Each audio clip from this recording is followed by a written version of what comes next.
The U.S. military carried out airstrikes in an oil-rich province of eastern Syria yesterday, targeting facilities used by Iran-backed militias.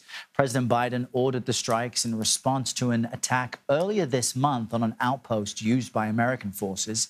U.S. officials say no one was killed in that attack. Nancy Cordes joins us now from the White House with more. Nancy, good morning. Good to see you.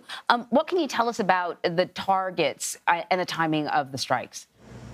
Well, good morning. What we are told is that these airstrikes were approved by the president himself. They were aimed at groups that are linked to Iran's Revolutionary Guard, groups that had infrastructure in eastern Syria.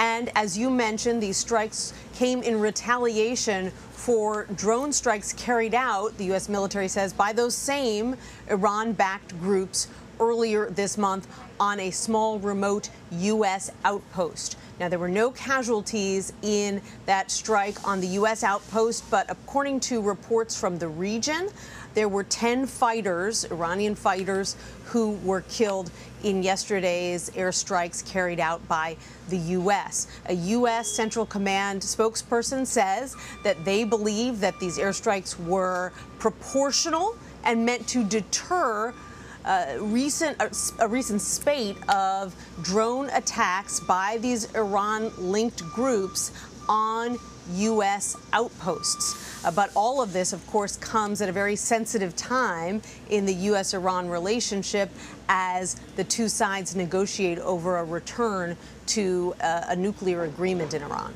And Nancy, now to something that would more directly impact so many Americans. The president is expected to announce a plan to forgive up to $10,000 in student loan debt. This could impact millions of people. Who may be eligible, and what impact could this have on the approaching midterms? This could have a profound effect for tens of millions of Americans, really. There are 43 million Americans with some federal student loan debt, and about half of them have $20,000 worth of debt or less. So we're talking about tens of thousands of people who will either see their student loan debt wiped out altogether or cut in half. It is really significant. But this is something that the president debated, weighed, deliberated over for months, because while he had many progressive Democrats urging him to cut even more than $10,000 per individual, maybe go as high as $50,000. On the other hand, he had some moderate Democrats from battleground states and certainly Republicans arguing that this could have unintended consequences, that perhaps it could end up propping up inflation even longer, and that it was unfair to people who had paid off their student loan debt and didn't get that kind of assistance from the federal government. So this is where he's landed, $10,000 for most individuals making less than $125,000 a year. And we're expecting that he will also announce that he's extending that moratorium on federal student loan payments that, as you'll recall, was first imposed by President Trump when the pandemic started. He's going to extend that moratorium for another few months to give people a little extra time as they get back into the workforce and as inflation is at near record levels. And not just to give them a little extra time, the politicians give people running in the midterms a little extra time. You do not want people getting a bill for their student loans in September when they have to go to the polls in November.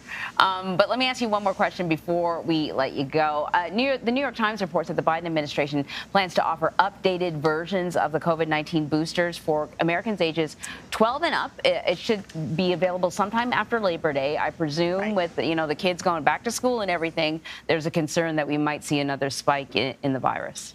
Right, and this all tracks with what we've been hearing for several weeks now, which is that this group at the CDC that reviews these applications is set to meet next week to look at this new booster that has been prepped by Pfizer, and Moderna says its booster is ready as well, and that puts us on track for the possibility of these new boosters being available in early September. Obviously, good news for families who have kids going back to school. Good news for people who were waiting to get a booster because they had heard that perhaps a more effective booster was coming in the fall, one that could deal with the new variants. And so it now looks like that is on track to take place. And some states have already put in early orders for these new boosters. And pharmacies around the country have been told to make room in their freezers for these new vaccines because the old ones will be going by the wayside. All right. Very exciting stuff. Nancy Cordes, great to see you. Thanks very much. You got it.